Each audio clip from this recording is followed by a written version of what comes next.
Welcome to Salvation Ministry Africa. Today, friends, I would like us to reflect more about the story of Noah and the flood in his time.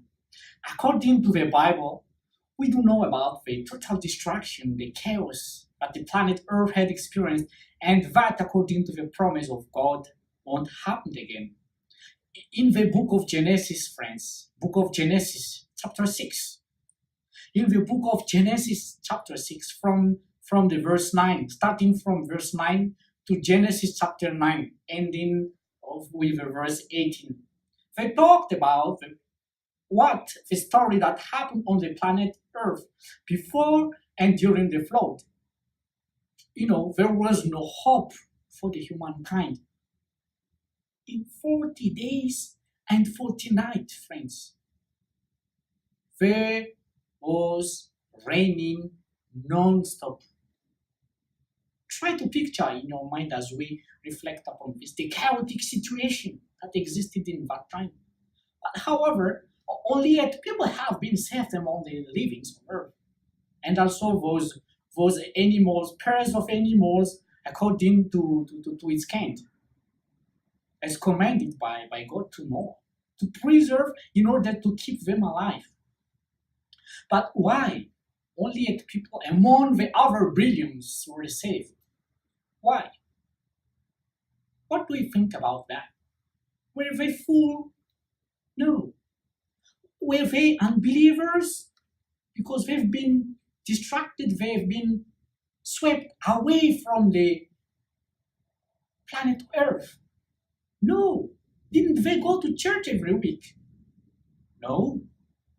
So what then? Didn't they know about Noah and his message that the earth will be destroyed by the flood? No. This was not all about Noah, friends. This is not all about him. They were totally wrong in thinking so. The life in Sodom and Gomorrah, as their name tells us, obviously, was really pleasant life for those people. And actually, it's true. How could we, nowadays, how could we wish or expect or even imagine such unbelievable circumstance like that? Friends, in the days of Noah, only obedience saved 8 of his family, including him. And disobedience ended the world.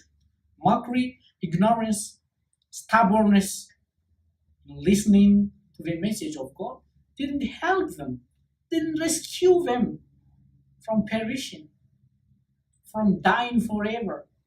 They were disappeared forever. And you know what? You and I are not the generation from Noah's offspring. We can see it in the Bible, friends. If you open your Bible on the book of Genesis chapter 9, let's read with me Genesis chapter 9 and verse 19. It says, chapter 9 and verse 19, it says to us, these 3 were the sons of Noah, and from these the whole generation, the whole earth was populated. We are the offspring from Noah's offspring generation. It's very amazing how God operated things, how God worked among his people. What are we going to decide now as we heard from the real story? To be like those who mocked and rejected Noah and his message? Or to be like Noah, obedient to God, obedient to the call? Friends, even the wild animals obeyed God's voice through Noah.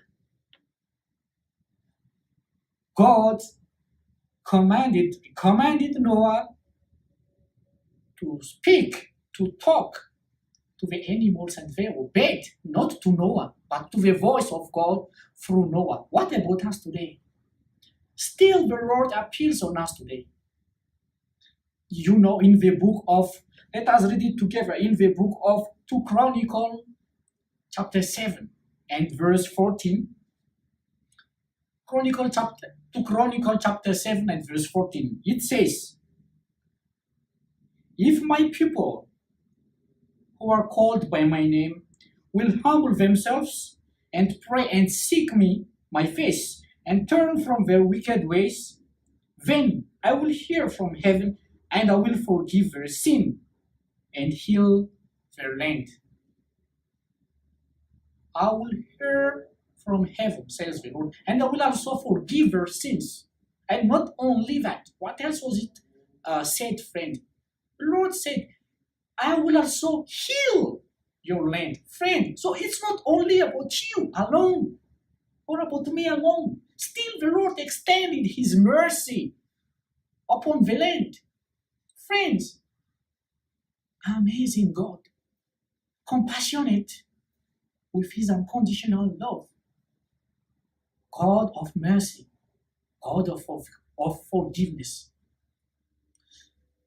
May the Lord bless you today as you reflect upon this message and its call from the Lord to come out of Sodom and Gomorrah's life. May the Lord bless you.